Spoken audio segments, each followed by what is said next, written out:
नमस्कार, F&O junction में आपका स्वागत है। मैं हूं डिम्पी कालरा। बाजार के अंदर अच्छी मजबूती देखने को मिल रही है। ये मजबूती थी शॉर्ट कवरिंग के बदौलत 15,500 पार करने के बाद ताबड़तोड़ तेज़ी निफ्टी के अंदर आई। बैंक निफ्टी के अंदर 33,000 पार करने के बाद ज़बरदस्त तेज़ी आई। लेकिन एक तेज़ी का भी एंड होता है और एक बढ़त गिरावट का भी एक बेस बनता है। तो इंट्राडे बेसिस पर अगर आप देख रहे हैं, आप निफ्टी को बाद में देखिएगा, पहले आप वॉलेटिलिटी इंडेक्स विक्स को देखिएगा। विक्स आज का सबसे बड़ा इंडिकेटर फिर से साबित हो रहा है, ये आपको ज़्यादा अच्छे से बताएगा। आप देख पा रहे हैं 10:30 बजे के बाद जैसे विक्स ने बॉटम बनाया 21 का 21 के नीचे नहीं गया, धीरे धीरे करके विक्स के अंदर बढ़ोतरी आती गई। और अब आप निफ्टी का चार्ट दिखाएं, आपको पता लगेगा जहाँ पे विक्स ने हाई बनाया वहाँ पे इंडेक्स ने लो बनाया। जब एक्सट्रीम वॉलेटिलिटी होना मार्केट के अंदर, कुछ विक्स ऐसे चल रहा और निफ्टी के अंदर आपको तेज़ उतार चढ़ाव दिख रहे हो, तो आप इसको ज़रूर अपने पास लगा के रखा कीजिएगा और ख़ासकर निफ्टी के जस्ट नीचे लगा के रखिए। ये आपको कई बार फर्स्ट सिग्नल दे देता है कि बाजार चलेगा कि नहीं चलेगा। आज इसमें कोई दो राय नहीं कि निफ्टी अभी भी 100 पॉइंट ऊपर है, लेकिन इसमें कोई दो राय नहीं है कि जिसने आज मार्केट के हाई पे खरीदा है आज वो इंट्राडे लॉस पे ज़रूर बैठा होगा। जिन्होंने ऑप्शंस रखी होंगी कि बाजार अभी और चलेगा, उनकी ऑप्शंस का डिप्लीशन देखने को मिल रहा है। इसलिए एंट्री तो इम्पॉर्टेंट है ही है, एग्जिट भी बहुत इंपॉर्टेंट है बाजार के अंदर। दोनों इंडाइसिस अच्छी बढ़त के साथ हैं, लेकिन आज ऊपरी स्तरों से टूटे हैं जितने वो बढ़त के साथ आपको दिख रहे हैं। तो ये भी आज नोटिस करने वाला एक पॉइंट है। खैर, हम और आगे बढ़ते हैं, पहले 5 बड़ी बातें आज की देख लेते हैं, फिर आज के मान गौरव बिस्सा हमारे साथ जुड़ जाएंगे, उनसे समझेंगे कि अब मार्केट के अंदर क्या करना चाहिए। आज वीकली एक्सपायरी भी है। क्रूड बॉन्ड यील्ड में गिरावट से आज बाजार में काफ़ी हद तक तेज़ी देखने को मिली है। ये 2 बड़े इंडिकेटर्स होते हैं जो मैक्रो लेवल्स पे चेक करते हैं और इनमें अच्छी खासी फॉल आया, तो हमको मार्केट का एक अच्छा बेस तो बनाया हुआ था, बस आज स्पार्क मिल गया। निफ्टी 15,500 के अहम सपोर्ट के ऊपर आ गया वापस से। ये सपोर्ट इसने कल ब्रेक किया था, लेकिन आज सुबह गैप के साथ रीगेन किया। ना केवल इसने रीगेन किया बल्कि उसके बाद से तो बहुत अच्छी तेज़ी भी दिखाई। और आप बैंक निफ्टी के लिए 33,000 भी समझ सकते हैं। इन दोनों के ऊपर आज ज़्यादातर एक्सपर्ट्स कह रहे हैं कि एक्सपायरी भी संभव है। 15,500 और 33,000 के ऊपर एक्सपायरी हो सकती है। हालांकि बहुत ज़्यादा दूर नहीं रह गया हम इन दोनों सपोर्ट एरिया से, बट फिर भी मार्केट के वेटरन्स का, पार्टिसिपेंट्स का ये मानना है कि आज की जो एक्सपायरी है वो 15,500 निफ्टी के ऊपर, 33,000 बैंक निफ्टी के ऊपर होगी। क्रूड में गिरावट से आज ऑटो, पेंट, टायर वाले शेयर्स आपको अच्छे चलते हुए दिख रहे होंगे। इस सभी के सभी शेयर्स के अंदर अच्छा मोमेंटम आज देखने को मिल रहा है। और लास्ट में इंडिया विक्स आप देख पाएंगे यहाँ पे हल्की कमजोरी के साथ आज इसने एक बेस तो बना दिया 21, 21.5 का, लेकिन अब थोड़ा ऊपर की तरफ वापस बढ़ता दिख रहा है। इंडिया विक्स जैसे 22 के पार करेगा तो आप समझेगा कि बाजार की आज की सारी बढ़त भी गुम होने की कगार आ सकती है। तो आज ये फिलहाल अभी रेंज में है, देखते हो सकता है सेकंड हाफ फिर से रिकवरी का मिल जाए, लेकिन इसके लिए इंडिया विक्स को टूटना बहुत ज़रूरी है। अगर ये नहीं टूटा तो फिर काम नहीं बनेगा।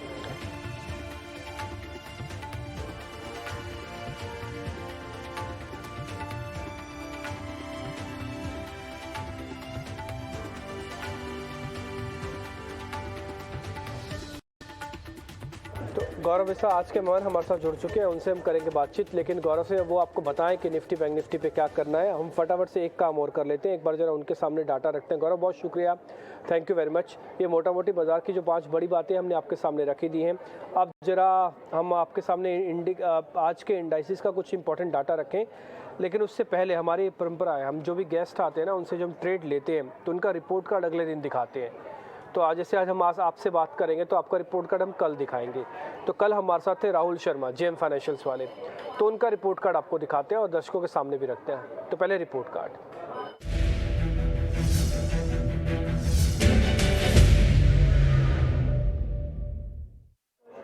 अशोक लीलैंड को लेकर उनकी रिकमेंडेशन थी कल, वो कह रहे थे कि अशोक लीलैंड अच्छा चलेगा, 3% तक का रिटर्न आपको यहाँ पे आया होगा। श्री राम ट्रांसपोर्ट, हमने उनसे शेयर पूछा था कि अच्छा चल सकता है क्योंकि कल फ्रेश लॉन्ग बिल्डअप था, वो कहते हैं हाँ बिल्कुल चल सकता है। उन्होंने लेवल्स भी हमको बताए थे, 2 इनफैक्ट लेवल्स उन्होंने हमको दिए थे, तो 2% का रिटर्न वहाँ से। TCS कल उनकी लिस्ट में था, आज ओपनिंग में भी अच्छा चला, कल की क्लोजिंग भी ठीक थी, तो TCS भी 2% तक का गेन आया। हमारा सिंपल सा मानना है 5 से 6 शेयर ही डिस्कस हो पाते हैं इस पूरे कार्यक्रम में, जिसका हम टारगेट स्टॉप लॉस आपके सामने रख देते हैं, और उसमें से भी अगर आपको अच्छे शेयर्स मिल जाए जिनका परसेंटेज राइज कुछ इस तरह का हो तो आपके काम बन जाता है। उनके एक 2 शॉर्ट कॉल भी थी जिनके स्टॉप लॉस लगे, आप उसके एडजस्टमेंट कर सकते हैं, तब भी आप गेन में ही होंगे। तो हमारा सिंपल सा सिद्धांत है कि अगर आप इस कार्यक्रम को देख रहे हैं, ना केवल आपको इंडेक्स का एक व्यू पता लगता है बल्कि सेलेक्टिव शेयर्स का एक आइडिया भी आपको लग जाता है कि अच्छा किस में आपको लॉन्ग करना है या किस में आपको शॉर्ट करना है। अब आ जाते हैं आज के मान गौरव बिस्सा से जुड़ते हैं। गौरव, आपके सामने कुछ मैं इंपॉर्टेंट आंकड़े रख रहा हूँ। हालांकि हम वॉलेटिलिटी इंडेक्स को सबसे ज़्यादा गौर से देख रहे हैं क्योंकि विक्स नहीं टूट रहा, बाजार चल तो गया बट विक्स टूटा नहीं था ज़्यादा, यही हमारी एक चिंता थी, इसलिए ऊपर से वापस थोड़ा सा बाजार खिसका है। एक और पॉइंट हमको नोटिस हुआ वह है चेंज इन ओपन इंटरेस्ट। आज 2% का ओपन इंटरेस्ट है, 15,500 हमने पार किया, बाजार तेज़ी से टूटा हुआ था, पुल बैक स्मार्टली आना चाहिए था, क्रूड भी आपको पता नीचे है, तो ख़रीदारी जो है ना वो हल्की है, यानी कि हल्के हाथ से हो रही है। लोगों के पास अभी भी डर है, या मैं बोलूँगा कि लोगों के पास रेजिस्टेंस के लेवल वाले पक्के हैं उनके जहन में, जो उनको लगता है कि 650-700 वाली रेंज को हम जल्दी जल्दी पार नहीं करेंगे। आज वो दिखा भी। अच्छा, यहीं पे आके ना आपके 10 दिन की एवरेज भी आके बनती है। आप यहाँ पे अपनी स्क्रीन पर देख पा रहे होगे, ओनली 10 डेज एवरेज, सिर्फ 10 दिन की एवरेज वो 15,690 के आसपास है।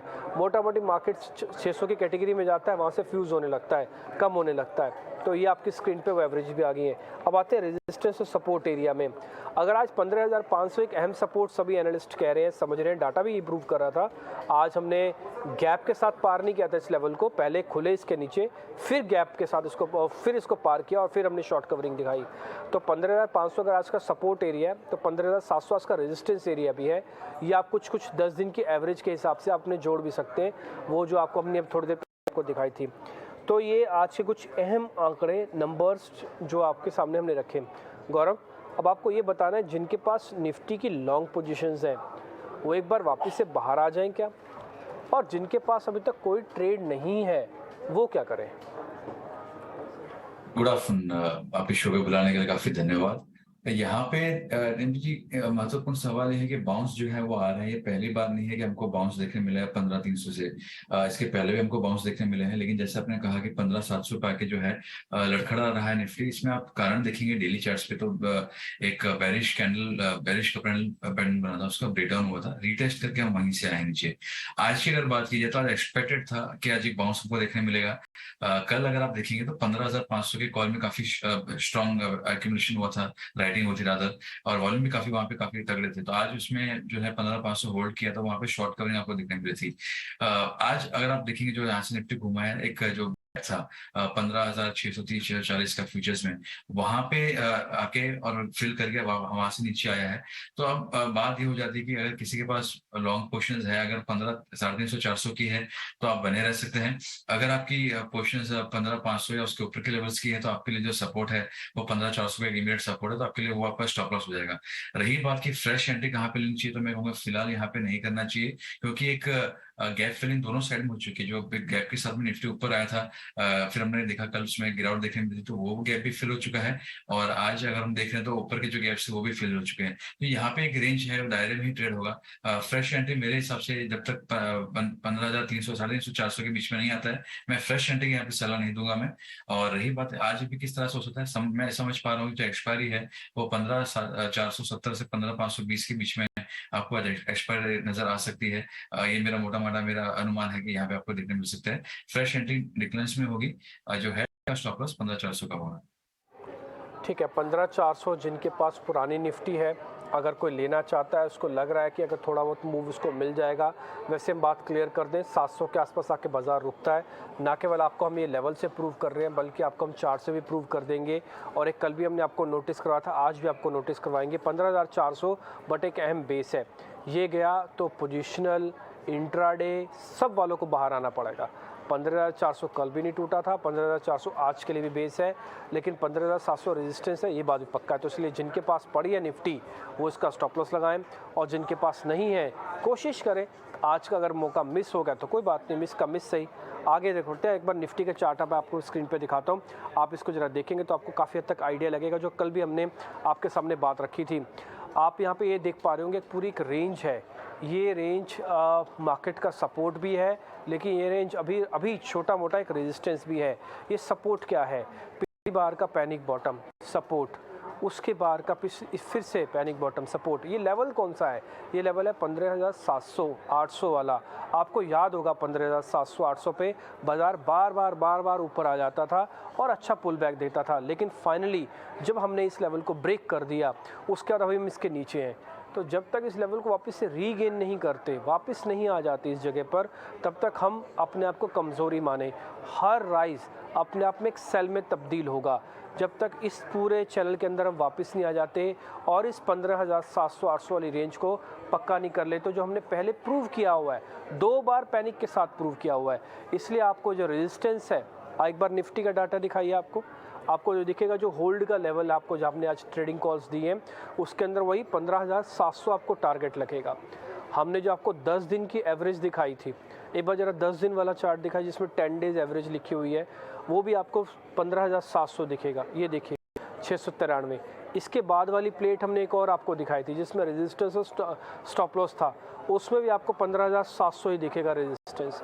तो ये प्रूव हो गया कि 15,700 जब तक हम फाइनली पार नहीं करते, क्लोज नहीं करते, तब तक ये सेल ऑन राइज या फिर होल्ड वाला ही बाज़ार है। इसमें बहुत ज़्यादा एग्रेसिव होने की ज़रूरत नहीं है, ये मोटा मोटी आइडिया लगा है।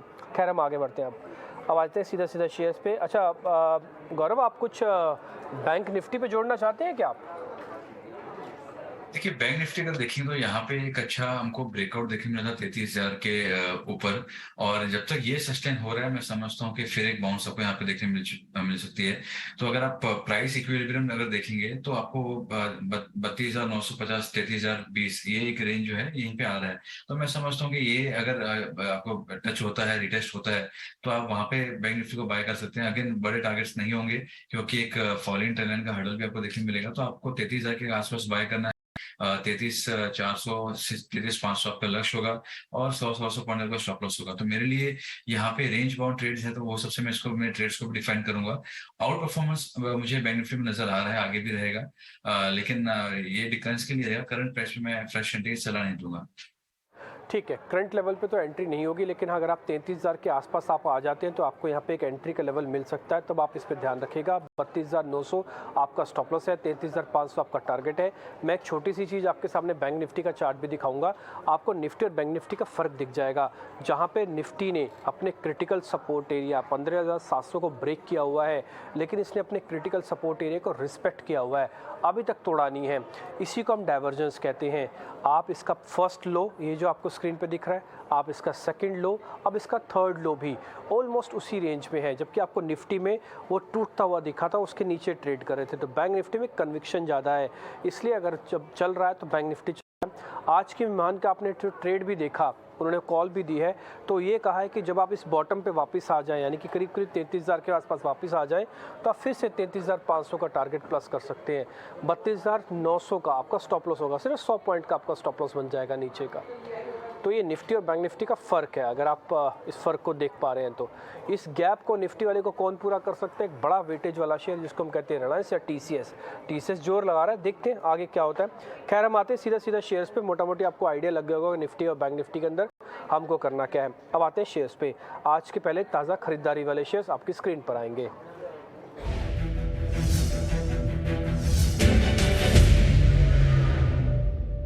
श्री राम ट्रांसपोर्ट कल भी आपके सामने रखा था, 2-2.5% का गेन आया होगा। अभी आप राहुल की प्लेट देख पा रहे हो, उसमें हमने लिखा है उसका रिटर्न। और दूसरा श्री राम ट्रांसपोर्ट आज भी चल रहा है 3%, क्योंकि लॉन्ग बिल्डअप था, आज मार्केट को वैसे ही मौका मिला हुआ है। और ये ऑटो फाइनेंस वाली कंपनी है अशोक लीलैंड, ये की कंपनी है, काफ़ी अच्छी चली है कमर्शियल के अंदर, ये 2-2.5% ऊपर है।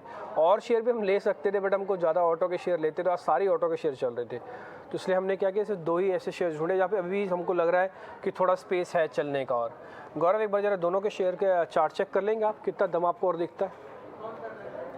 कि अशोक लीलैंड की अगर बात की जाए तो यहाँ पे स्ट्रक्चर जो है इसका फिर भी अच्छा है। यहाँ पे प्रीवियस जो ब्रेकआउट थे उसको 130 के वहां पे रिटेस्ट करके स्टॉक जो है ऊपर जा रहा है। फ्रेश एंट्री तो नहीं, लेकिन हाँ यहाँ से स्टॉक जो है एक बार 142 के लेवल एक बार छू सकता है, वहां पे एक बार रिव्यू करना होगा। सस्टेन अगर हो गया तो और अपसाइड देखने मिल सकती है, बट ये जो अपसाइड है, जो रैली है, ये 142 तक एक बार इसको खींच के लेके जा सकती है। रही बात श्रीराम ट्रांसपोर्ट फाइनेंस, ये इसका स्ट्रक्चर जो है थोड़ा बेहतर लग रहा है। यहाँ पे अगर आप इसके डेली चार्ट अगर देखेंगे तो एक ट्रायंगल पैटर्न फॉर्मेशन में बन रहा है। इसके जो इमीडिएट हर्डल्स जो मुझे देखने मिल रहे हैं वो है 1230 के। यहाँ तक एक बार शेयर जा सकता है, 1230 के ऊपर एक बार क्लोजिंग आ जाती है तो यहाँ पे काफी एक स्ट्रॉन्ग अपसाइड आपको देखने मिल सकती है। स्टॉक जो है 1340 के लेवल भी छू सकता है। तो यहाँ पे स्ट्रक्चर दोनों में कंपेयर किया जाए तो श्रीराम ट्रांसपोर्ट फाइनेंस का बेहतर है। इमीडिएट हर्डल 1230 की है, ये सस्टेन अगर हो गया तो फ्रेश राउंड ऑफ अपसाइड आपको देखने मिल सकती है। ठीक है, इसका एक बार स्टॉप लॉस देंगे आप श्रीराम ट्रांसपोर्ट का? यहाँ पे अगर किसी पहले की अगर बाइंग अगर है तो 1185 का स्टॉप लॉस जो है यहाँ पे बाय कर रख सकते हैं। अगर अगर किसी को स्ट्रिक्ट स्टॉप लॉस और चाहिए तो मैं समझूँ 1192 भी एक रख सकते हैं, क्योंकि 1190 1192 का तोड़ा तो 10-15 रुपए का फॉल और वहां पे देखने मिल सकता है। तो आप 1192 के स्टॉप लॉस से होल्ड कीजिए। ऊपर में 1230 तक के लेवल्स होंगे, वो अगर सस्टेन हो जाते हैं तब आपका जो स्टॉप लॉस है वो आपका हो जाएगा 1205 का, और ऊपर में आप 1300 से 1340 के लेवल पे प्ले कर सकते हैं। ओके, कुल मिला के बात सिर्फ यही है कि श्रीराम ट्रांसपोर्ट के अंदर अभी भी आप बाय करना चाहें तो आपको मौका मिल सकता है। अब आपको जरा मैं चार्ट दिखाता हूँ, आपको कल वाला चार्ट है एकदम से रिकॉल हो जाएगा। कल भी हमने आपको श्रीराम ट्रांसपोर्ट के चार्ट दिखाया था और इस चार्ट में आपको दो चीज़ें बताई थी, इसका फर्स्ट चैनल का राइज और उसके बाद हमने फिर सेकंड चैनल का राइज। अब आपको बिल्कुल याद आ गया होगा ये जो कल हमने आपको ड्रॉ करके दिखाया था, और ये भी बताया था कि फर्स्ट चैनल और सेकंड चैनल में एक चीज़ आपने बड़ी कॉमन देखी है, वो इसके लोस को अच्छे से प्रोटेक्ट होता हुआ देखा है। दूसरा, दोनों अपवर्ड राइजिंग चैनल है, बढ़ते हुए क्रम के अंदर है। पहला, अगर हमने एक बार पहली बार इसको फॉल किया था, दूसरी बार उसी जगह से सपोर्ट लेने के बाद फिर से बढ़ गए, और हमारे पास चैनल का हाई बनाना अभी बाकी है। ये हाई कौन सा लेवल है जिस जगह हरी लाइन खत्म हो जाएगी ऊपर जाके, ये है 1230। ये आपको जो टारगेट अपनी स्क्रीन पर आप देख पा रहे हैं, ये सिंगल कैंडल अच्छे से ट्रैप कर रही है शॉर्ट्स वालों को जिन्होंने इनको शॉर्ट किया हुआ है, और ये 1230 उस जगह तक पहुंच जाएगा। ये कैसे पता लगता है कि चैनल का वहीं तक जाएगा ये शेयर? अगर आप इसके पुराने वाले चैनल पर जाएंगे, आप देख रहे होंगे जो मैंने आपके सामने ड्रॉ किया है, ये हाई ड्रॉ किया हुआ है और उसका फिर से वहीं जाके भी रुका था सेकेंड टाइम, फिर से नीचे आ गया ये। तो एक ये चैनल ऑटोमेटिकली ड्रॉ होता है जिसमें आपको पता लगेगा कि इसके ये बॉटम है और ये इसके रेजिस्टेंस लेवल हो सकते हैं अगर शेयर पुल बैक कर रहा है। अगर टूट रहा है तो ये पता लग जाता है कि यहाँ पे आके रुक सकता है इस जगह पर आके। तो ये 1230 पहला पड़ाव, अगर ये चला तो फिर 1300 भी आएगा। ये हमने आपके सामने चार्ट्स में और डाटा में, और गौरव ने आपको बाकायदा अपनी इंटेलिजेंस से भी प्रूव किया है। आगे बढ़ते हैं, कुछ शॉर्ट कवरिंग के शेयर्स आपकी स्क्रीन पर लेके आते हैं। निप्पॉन लाइफ नैम इंडिया के नाम से आपको मिलेगा, और एक है हिंदुस्तान कॉपर। इन दोनों शेयर्स पे आप एक बार जरा गौरव चेक करेंगे कितना दम है। नाम इंडिया की अगर बात की जाए तो यहाँ पे जो प्रीवियस ब्रेकडाउन एरिया था वो आपका था 275 का।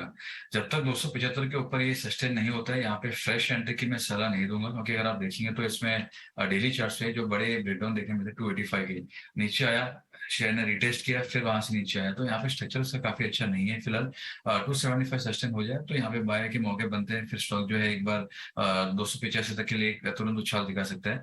करंट प्राइस पे मैं फिलहाल इसको अवॉइड की सलाह दूंगा मैं। रही बात हिंदुस्तान कॉपर की, यहाँ पे अगर आप देखेंगे तो काफी इसमें बड़े ब्रेकडाउन हमको देखने मिले थे। यहाँ पे भी मैं कहूंगा कि जो मेजर हर्डल एरिया है वो 90 का है। तो यहाँ पे अगर किसी को स्ट्रिक्ट अगर मुझे चाहिए कि नहीं मैं यहाँ पे रिस्क लेके बाय कर लूँ, थोड़ा सा डाइवर्जेंस वगैरह है, तो प्रोबेबली आप 82 के स्टॉप लॉस है बाय कर लीजिए 90 तक के लिए। बट इसमें जो रियल एक्शन शुरू होगा वो जब तक 90 सस्टेन नहीं होगा, ऊपर में इसको प्रेशर मिलता रहेगा। तो इसका मतलब हम दोनों शेयर को छोड़ना पड़ेगा, निप्पॉन लाइफ को भी, हिंदुस्तान कॉपर को भी। इन दोनों शेयर के अंदर दम नहीं है। हिंदुस्तान कॉपर का ना बस मैं एक ही मिनट के अंदर चार्ट दिखाऊंगा और उसके बाद फिर हम वापस आ जाएंगे आज के मंदी वाले शेयर्स पे। हिंदुस्तान कॉपर में किसी तरीके की कोई रिस्पेक्ट नहीं है और लगातार शेयर टूटता हुआ दिख रहा है। आपको ध्यान होगा बीच में मेटल्स में बहुत तेजी आई थी, कॉपर के प्राइस, एल्यूमिनियम के प्राइस एकदम से रिकॉर्ड स्तर पर पहुँच गए थे। ये वो बढ़त है, आप अपनी जो स्क्रीन पर देख पा रहे हैं। हिंदुस्तान कॉपर के प्राइस ऑलमोस्ट हाई पे पहुँचे, लेकिन जब फॉल आया तो उसी इंटेंसिटी के साथ आया। एक मौका था इसके पास जब ये साइडवेज हो गया था, जहाँ पे हमने हरे रंग की लाइन लगा रखी है, लेकिन फाइनली इसने भी उसको छोड़ दिया। इसलिए कोई भी एनालिस्ट की रिकवरी पे अभी ट्रस्ट नहीं करेगा, भले ही आज हरे निशान में है, उसके बावजूद भी आपको आके ऐसा कोई एनालिस्ट ये नहीं कहेगा कि इसको अभी आप खरीद लो, क्योंकि उसको कन्विक्शन नहीं आएगा। ये कन्विक्शन को कब आएगा? जब कम से कम आप इस हरी लाइन के अंदर एंटर कर जाएंगे, यानी कि कम से कम आपके पास बेस तो हो, आप कहीं टिके तो सही। अभी तो आप फ्री फॉल वाली स्टेज में है, तो आप पे कौन विश्वास करेगा? तो इसलिए हिंदुस्तान कॉपर भी छूटा आज के, और निप्पॉन लाइफ भी। आज का ट्रेड हमारा नहीं बनता, तो दोनों सौदों से हम बाहर आ गए। अभी तक जो ट्रेड दिए गए हैं उसमें श्रीराम ट्रांसपोर्ट ही है अभी तक जो हमारी बात हुई है। आगे बढ़ते हैं, मंदी के सौदे आपकी स्क्रीन पर रखते हैं।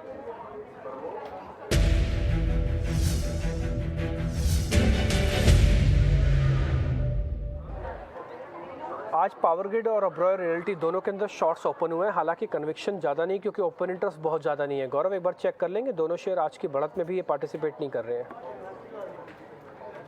बिल्कुल, देखिए आपने पावर ग्रिड और बहुत से शेयर इसमें आपने चूज किया है। यहाँ पे अगर आप देखेंगे तो इसके प्रीवियस स्विंग जो थे वो टूटने की कगार पे आ रहे हैं। मैं ये नहीं कहूँगा फिलहाल टूटा है, लेकिन जो स्ट्रक्चर है यहाँ पे आपको रिलेटिव अंडर परफॉर्मेंस आपको यहाँ पे जरूर देखने मिलेगी। यहाँ पे दूसरा ये है कि एक चैनल का ब्रेकडाउन इसमें को देखने मिला है। अगर मैं चैनल बना रहा हूँ जो 2021 से शुरुआत होती है डेली चार्ट पे, तो चैनल का जो है वो ब्रेकडाउन हमको देखने मिल चुका है। तो 210 जो है वो काफी क्रिटिकल लेवल है, या 211 का जो है क्रिटिकल लेवल है। ये स्टॉप लॉस से एक बार शॉर्ट किया जा सकता है। प्रीवियस आवरेज चार्ट पे स्विंग लो बनना बाकी है, लेकिन मुझे लगता है यहाँ पे भी जो है प्रेशर आपको माउंट होता हुआ देखने मिल सकता है, और स्टॉक जो है वो काफी नीचे के लेवल्स आपको देखने मिल सकते हैं। तो काफी अच्छा शॉर्ट इसमें बन सकता है। जो इमीडिएट सपोर्ट आ रहा है अच्छे जो मैं कहूँ वो आपको देखने मिलेंगे तकरीबन 200 रुपए के आसपास में। तो वहां पे एक बार रिव्यू करेंगे कि किस तरह से है। वो टूटता है तो और प्रेशर आपको देखने मिल सकता है, लेकिन यहाँ पे 210 211 के स्टॉप लॉस से बेच सकते हैं। 200 का टारगेट होगा। ओके ठीक है, पावर ग्रिड आपका 200 रुपये तक का टारगेट, 211 का एक स्टॉप लॉस है। ये शेयर वीक ना केवल वीक है बल्कि अपने स्ट्रक्चर को भी वीक कर रहा है। आप यहाँ पे साफ साफ इस शेयर देख पाएंगे, आप खुद फील करेंगे पावर ग्रिड को। अगर आप देखना चाहते हैं तो आप कहेंगे तो मैं आपके सामने एक छोटा सा चार्ट पावर ग्रिड का दिखा भी देता हूँ, आपको काफ़ी हद तक उसका आइडिया लग जाएगा। मेरी पुरानी ड्राइंग्स भी इसके अंदर आपको दिख जाएगी, आप फिर भी देख लीजिए। मैं क्योंकि जल्दी से इसको कंप्लीट कर देता हूँ। ये एक्चुअली इसका इससे पहले वाला जो आप मूव देख पा रहे हैं वो बहुत स्ट्रॉन्ग मूव था, वर्टिकल राइज के बाद था, साइडवेज हुआ, शेयर ने फिर से मोमेंटम दिखाया, लेकिन फाइनली जिस चैनल की बात अभी आपको गौरव बता रहे हैं ना, उसने चैनल को ब्रेक डाउन कर दिया और अब तक नॉन स्टॉप टूट रहा है। एक बार अटेम्प्ट लिया था इसने हल्का सा साइडवेज होने का, लेकिन उसको भी फाइनली बड़ी बड़ी कैंडल्स के साथ ब्रेक कर दिया। तो ये अपने दूसरे रेजिस्टेंस एरिया को अब ब्रेक करने के कगार पर आके रुक गया है, और ये बड़ी बात नहीं है कि 200 तक भी आ जाए। तो इसलिए आपका टारगेट आज का 200 और 211 210 आपका स्टॉप लॉस हो जाएगा। ये शॉर्ट का कैंडिडेट है। ओबरॉय रियल्टी तो आप नहीं ट्रेड करेंगे ना गौरव, आपके इसमें बताएंगे कुछ ओबरॉय के अंदर? ओबरॉय में अगर आप देखेंगे तो फिलहाल स्टॉक जो है वो सपोर्ट के पास ही झूल रहा है। यहाँ पे डेली और आवली चार्ट्स पे डाइवर्जेंसेस भी आपको देखने मिल रही है। आवली पे तो आपको काफी सारे स्टॉक्स में मिलेगा, बट अगर डेली पे मिल रही है तो उसको नजरअंदाज किया नहीं जा सकता। यहाँ पे स्टॉक का अगर देखिए ना 730 के काफी स्ट्रॉन्ग सपोर्ट एरिया है। तो यहाँ पे मुझे फिलहाल इसमें कोई ट्रेड ऐसा नजर नहीं आ रहा है। 730 के नीचे अगर ट्रेड करते हैं तो फिर फ्लड गेट्स ओपन हो जाएंगे, लेकिन जब तक वो नहीं होता है मेरे हिसाब से यहाँ पे फ्रेश जो है शॉर्ट के मौके नहीं देखने मिलेंगे। गौरव, मेरे प्रोड्यूसर मेरे से कह रहे हैं कि 2-2.5 मिनट है सिर्फ कार्यक्रम में, तो आप एक काम कीजिए, पहले अपनी जरा ट्रेडिंग कॉल बता दीजिए, वो मिस ना हो जाए। हमारे शेयर तो चलते रहेंगे, मेरे पास हैं अभी तेज़ी वाले 2 शेयर, आपसे पूछूंगा। पहले अपनी कॉल्स आप बता दीजिए प्लीज़। देखिए पहला जो है रिकमेंडेशन या पहला जो स्टॉक में नजर में है वो है M&M का, महिंद्रा महिंद्रा का। यहाँ पे अगर आप देखेंगे तो डेली चार्ट से ब्रेकआउट का रीटेस्ट हुआ है और काफी अच्छी पॉजिटिव कैंडल्स बन रही है, मोमेंटम फिर से पिकअप हो रहा है। 970 का स्टॉप लॉस, 1050 के टारगेट्स होंगे इसके अंदर। दूसरा होगा अदानी एंटरप्राइज का। यहाँ पे अगर आप देखेंगे डेली चार्ट से ट्रायंगल पैटर्न फॉर्मेशन हो रहा है, प्रीवियस ब्रेकआउट को रिटेस्ट किया है, 55 एक्सपोनेंशियल एवरेज से बाउंस ले रहा है। Everything always well for the stock. 2070 का प्लस होगा और 2220 तक के लक्ष्य आपको देखने मिल सकते हैं। वो अगर सस्टेन हो गया तो ये ट्रायंगल का ब्रेकआउट आपको देखने मिलेगा और अपसाइड आपको देखने मिल सकती है। तो ये 2 बाय रिकमेंडेशन मेरे तरफ से होंगे। ओके ठीक है, एक M&M 1030 के टारगेट के लिए 970 का स्टॉप लॉस है। इंटरेस्टिंग शेयर, आज ऑटोस के अंदर जो मूवमेंट है वो काफ़ी स्ट्रॉन्ग आपको देखने को मिल रहा है। चलते चलते एक दूसरा एक बार वापस से बताना गौरव, दूसरा शेयर कौन सा था? पहला रिकमेंडेशन M&M है, दूसरा अदानी एंटरप्राइज जहाँ पे 2070 2000 से बाय कर सकते हैं। 2220 का इसमें लक्ष्य होगा।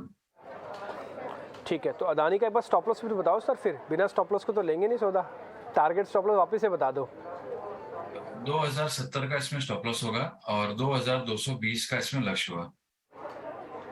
2220 का आपका टारगेट है, 2070 का एक स्टॉप लॉस है। अदानी एंटरप्राइजेज M&M ये आपकी लिस्ट में आ गया। अच्छा, एक शेयर मैं आपसे जरा चलते चलते पता करना चाहता हूँ, मेरा थोड़ा इंटरेस्ट है उसमें, वो है बाटा, क्योंकि पिछले 2-3 दिन से काफ़ी स्ट्रॉन्ग मूवमेंट भी दिखा रहा है। बस आप चलते इसको जरा देखते जाइए और आपको देखिए जरा एक आपको कितना ठीक लगता है बाटा इंडिया। बाटा इंडिया अच्छा है। यहाँ पे अगर आप देखेंगे तो आवली चार्ट्स पे डबल बॉटम फॉर्मेशन हुआ है, नेकलाइन के ऊपर कोशिश कर रहा है बंद करने की। 1680 के ऊपर आवली क्लोज अगर आता है तो स्टॉक जो है एक बार 1730 1740 तक के लेवल दे सकता है। ओवरऑल स्ट्रक्चर अच्छा है। 1680 के आवली क्लोज के ऊपर बाय कीजिए। आपका जो स्टॉप लॉस होगा वो 1650 का होगा। 1730 से 1740 ये आपके लक्ष्य होंगे। 1650 का आपका स्टॉप लॉस, 1700 आपका पहला टारगेट, 1730 आपका दूसरा टारगेट है। बाटा इंडिया भी चलते चलते आप देख सकते हैं। इसके मैं चार्ट दिखाने का थोड़ा समय नहीं बचा हमारे पास, लेकिन आप चाहें तो इसके अंदर एक ट्रेड ले सकते हैं। तो आज सेलेक्टिव शेयर्स फिर से हमने आपके सामने रखे। गौरव, कल आपका रिपोर्ट कार्ड आपके सामने लेके आएंगे दर्शकों के सामने। उम्मीद करते हैं जो अपने शेयर्स बताए हैं आज उनमें काफ़ी अच्छा रिटर्न कल दर्शकों को फिर से बनता हुआ दिखेगा। बहुत शुक्रिया, थैंक यू वेरी मच आज के सभी शेयर्स बताने के लिए। फिलहाल इस कार्यक्रम से इतना ही।